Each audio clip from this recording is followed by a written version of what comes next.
Turning to Gaza now, where the Israeli military says it's recovered the bodies of 6 captives from a tunnel under Rafah in southern Gaza. One of the bodies has been identified as Hersh Goldberg-Polin, an Israeli-American. His family confirmed the 23-year-old's death in a statement. His relatives have been among the most high-profile Israelis lobbying the government to bring home the captives. Israel's Prime Minister Benjamin Netanyahu is blaming Hamas for what he calls the cold-blooded murder of the Israeli captives. He says securing a deal to bring the remaining captives home is a priority. We, for our part, will not give up. The Israeli government is committed, and I am personally committed to continue striving for a deal that will return all of our hostages and guarantee our security and existence. I say to the Hamas terrorists who murdered our captives, and I say to their leaders, your blood is on your own heads. We will not rest. We will not be silent. We will hunt you down. We will find you, and we will settle the score with you. But Hamas says the captives were all killed in an Israeli army strike. In a statement, it said, the one who kills our people daily is the occupation with American weapons, and the bodies of prisoners found in Gaza were only killed by Zionist bombing. President Joe Biden must stop supporting this enemy with money and weapons and pressure the occupation to end its aggression immediately. Well, pressure is rising on Israeli Prime Minister Benjamin Netanyahu to agree to a ceasefire deal that includes the release of the remaining captives. Around 97 Israelis are believed to be held in Gaza. About a third of them are now presumed dead. A group representing the 6 captives killed blames their deaths on the government's failure to reach an agreement with Hamas. Thousands of people rallied across Israel on Saturday, as they have done most weeks since October the 7th, demanding the captives be brought home.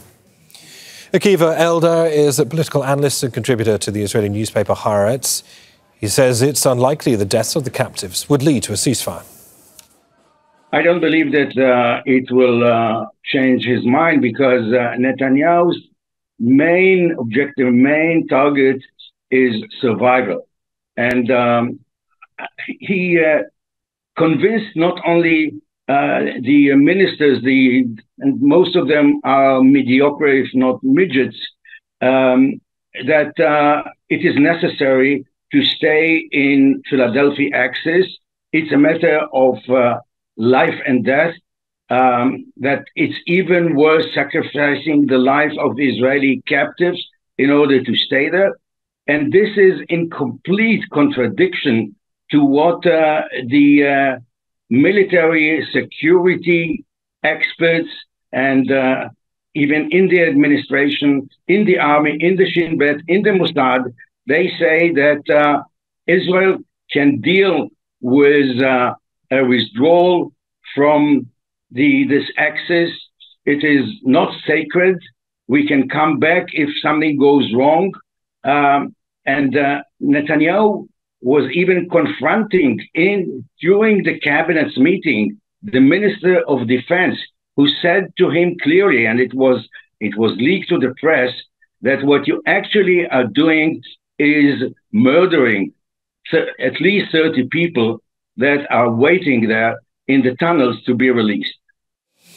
Al Jazeera's Hamda Salud has reported from Israel. Al Jazeera, though, has now been banned by the Israeli government from working there. So Hamda's here in studio with me here in Doha. So Hamda, Netanyahu has clearly said it remains his priority to see the captives released, while at the same time showing an absolute commitment to a military solution to Gaza. And now, of course, 6 captives are now dead.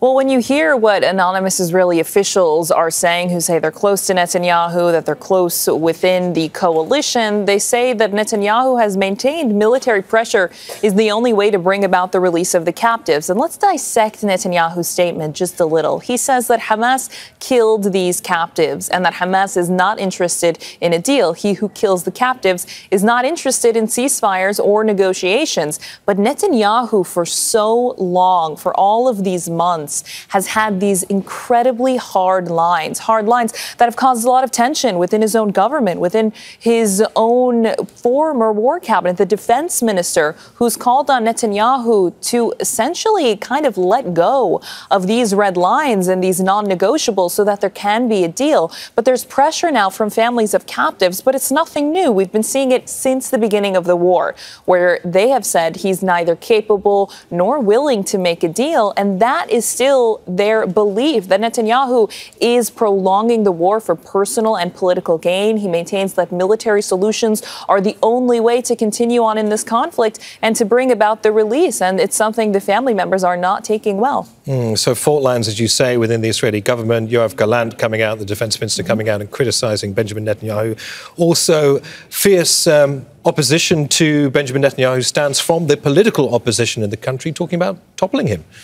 That's right. Yair Lapid, who is the leader of Israel's opposition and perhaps the fiercest critic of Netanyahu, one of Netanyahu's political rivals, who has said that it's Netanyahu's fault that so many of these captives have died. Because according to Israeli military intelligence, of course, that we cannot verify ourselves, they said that these 6 captives had signs of life just a few days ago, that all of them were in fact alive and they were killed in some, we don't know how. Hamas is saying an Israeli airstrike. The Israelis are saying they were executed and killed by Hamas. But nonetheless, it's causing a lot of commotion within Israel, because now you have municipalities in Israel that are going to go on strike. You have Tel Aviv, for example, and several others, businesses that want to close to show that they are so fed up with the government. They're so fed up with its leadership. And the opposition is backing all of these moves, saying that anything that can put pressure on the Israeli government to get them to fold and accept a deal needs to be done. All right, as always, Hamda, many thanks.